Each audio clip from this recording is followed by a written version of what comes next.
Një nga historitë më të veçanta që kam pasur në jetën time ka qenë mbritja në Tiranë e Ramiz Tafilaj, ti burri që është 35 vjet më i ri në vitin 1991. E kujtoj kur e kam takuar për herë të parë, ishte një nga të parët shqiptar që vinte në Shqipërinë e sapo hapur. Në atë kohë, disa kishin akoma frikë, disa s'kishin mundësi komunikimi sepse kishte vetëm 3 avion që uleshin në javë, disa tjerë kishin dyshimet e veta. Ramizi mbriti nga Texasi, nga Houstoni, me një laptop që duhet ishte nga laptopët e parë që ishin prodhuar në atë kohë, dhe u kthye në një stari të gjithë njerëzve, takonte politikan, takonte gazetar, rrinte me ta, vinte për dreka dhe për darka në gjithë shtëpitë e shqiptarëve, me gjithë, po quaj kufizimet që ne kishim në atë kohë, një herë kam ftuar për darkë, kishim nuk e di sa ditë pa drita, po erdhi, u knaq në darkë edhe u shoqërua me gjithë. Në atë kohë ka vizituar gjithë Shqipërinë. Ramiz, sa vjet kishe në Amerikë në vitin 1990? 90 në kisha 22 vjet, a? 22 vjet. Dhe ti jetoje në Houston, kishe një jetë mirë, ç'të ndolli që të vjen në Shqipëri në vitin 1990? Po shqeqen në 86-ën në State Department kishim ato kontakte tona rreth çështjes Kosovës. Edhe ata më thanë, troq, po deshte Kosovën e pamarrë, ne duhesh më shku me punu në Shqipëni, sepse duhet Shqipënia më ndryshu. Si thanë Departament Shtetit, po do Kosovën e pavarur, duhet ndryshoj Shqipëria. Po, pra. Edhe? Edhe unë mas ne erdha në Shqipëni, mas një vitja 2 që mendova më shku, mës më shku, dhe deshte i Zoti, ndryshoj. Dhe u niste, dije gjë për Shqipëri?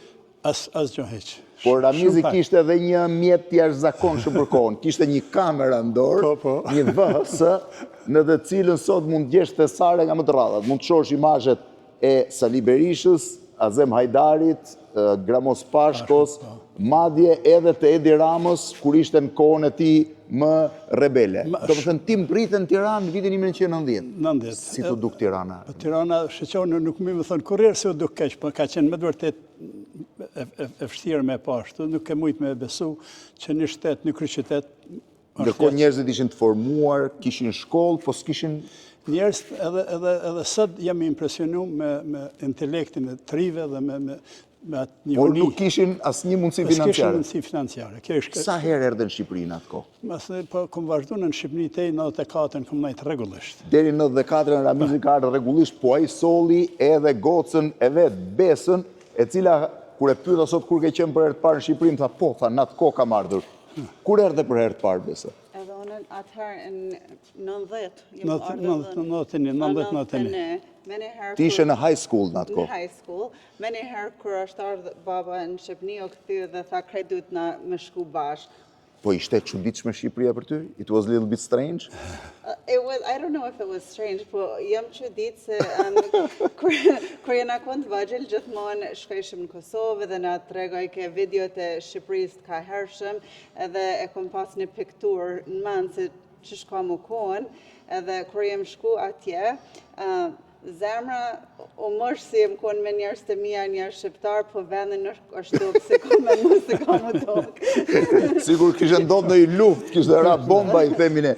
Aq e vështirë ishte Shqipëria. Ndërkohë Ramizi hyri në të gjithë territorin shqiptar. Ramiz, ti fillove të takoj intelektual, politikan, ishe gjithandej i kudo gjendur. Si ishte, çfarë, do të thënë, niveli i politikës në atë kohë për ty? Për niveli politikës në atë kohë, ata e di se gjithë dojshin për me u liru prej komunizmit. Kjo ishte primare për gjithë. Mirë, për mënyra se si të shkohet e si të lirohen, nuk e dinin. Ishte pak ma nga trume, sepse kishin ende frigen. Po bizneset që nuk i njihnin fare? Biznesin as pak se njifshin. Nuk e njifshin? Nuk e njifshin. Kur ju thoshe që jam biznesmen, çfarë mendonin? Bile edhe më paten akuzu se ti që s'mundesh me qenë biznesmen, se nuk e kini prokur që thot si je biznesmen. Donin prokur që je biznesmen. Po, ti në atë kohë me se merreshin në Texas? Në atë kohë ne kishim firmën tonë kompjuterike, Superior Computer Services. Ka qenë, edhe sot ekziston firmë konsultimesh. Në Texas? Në Texas, po.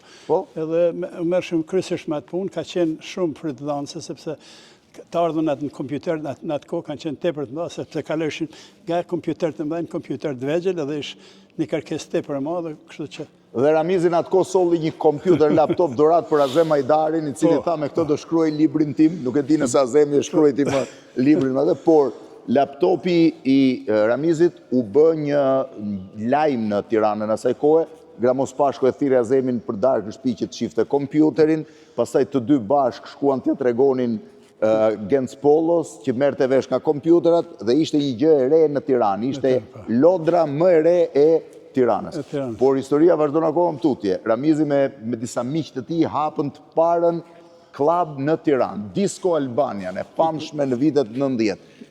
Disco Club Albania. Disco Club Albania. Nga erdhi ideja, apo deshet merreshe me diçka me kisha aty? Ideja ishte masi që se I bëm disa studime, se si mundën për me depërtu mbrana gjenezës shqiptare, si me thonë, dhe erdhëm të një ide se trit mundën me depërtu dhe të prindet, dhe na deshtëm që trit për me u parashtru një pamje se si jetohet në Perëndim dhe se çka do të thotë liria. Mas në përmes trive, na mund të me depërtu edhe 8 vjetrit. Kështu që kjo është ideja kryesore. Prandaj edhe u morëm Disco Club Albania u kthye në qendrën e argëtimit në Tiranë, ishte një disko moderne, filloi të lëvizte gjë, po mbas 94-s pse s'fillove të bie më? Mbas 94-s ka qenë interesant sepse ma bën një kërkesë këtë tash demokratët më ishin. Dhe unë nuk deshta mi përgjegja se kërkese. Partia Demokratike? Po? Për kërkese, po ishin pushtet? Me largu disa njerës për I punë, unë nuk pranova me largu për I punë, po me marrë veshte e bëm që ndoshta është mirë me largu një herë dhe mas në vi këthy prapë. Të nesrit e këshin ndru me endjen ata, dhe shkojnë zyre. Dhe si këthyrën më në punë? Po. Jo, e këshin ndru me endjen për me bë këtë marrëveshje? Po, dhe me thonë, na prapë kalojmë atë vjetën, me avazet e vjetra.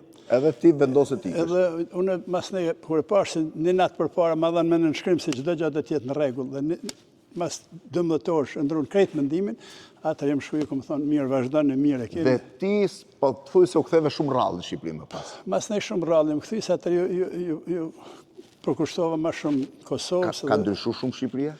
Shumë, edhe sot është për mua shteti ma I dashëm, bile edhe qaq sa Kosovën edhe ndoshta edhe ma shumë, për arsye se Shqipnia, pa Shqipnin s'ka Kosovë. Këtë e mësu. Ti bashkë nga biznesmen të mdhej në perëndim të Kosovës, po Kosova vetë ka ndryshu?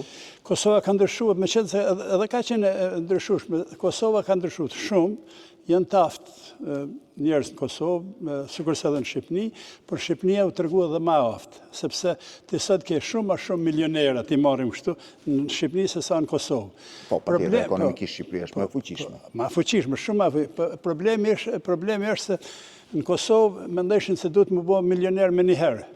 Dhe është pak e vështirë, sikurse edhe në Shqipni është pak e vështirë. Kosova e ka pas iniciativën e lirë përpara, ka pas mundësi se Shqipëria s'kishte asnjë. S'kishte, që ai është problemi. Donin atë dëftesën në të prokurën që ti ishe biznesmen. Bile ka qenë interesant, se unë thash, unë nuk mu së më duhet prokura, unë jap prokura, në kohë se dikur vjen. Edhe në sheshin Skënderbeu, shumë trim theshin me hap një prokurë. Po unë nuk do ta mbyll me Ramizun, do ta mbyll me Besën, e cila punon në administratën amerikane. Ku punon Besa tani? National Military Family Association. E cila është brenda administratës qendrore në Washington. Është në Washington DC, po. Nëse merret? Na ju në mujna familje vushtarak për krejt Amerike dhe gjitha ku janë në botë. Amerikanët kanë një strukturë të tërë për të ndihmuar familjet e ushtarakëve dhe veteranëve të Shtetet Bashkuara të Amerikës. Ke ardhur më në Shqipëri? Po, kam ardhur disa herë. Ka ndryshu, të pëlqen? Shumë, është shumë modern, duket si qytetet e Evropës, e jo sikur çatër kur jena shku. Kur erdhi herën e parë, duket çuditshme, zemra ishte nga një anë, po syt tregonin realitet tjetër. Besa, të falenderoj shumë. Ramiz, pres në Shqipëri. Po dhe Besa dhe të Shqipëri me 23. Me shumë kënaqësi. Nga shqiptarët e parë të diasporës që kam takuar në Shqipëri në atë kohë. Faleminderit.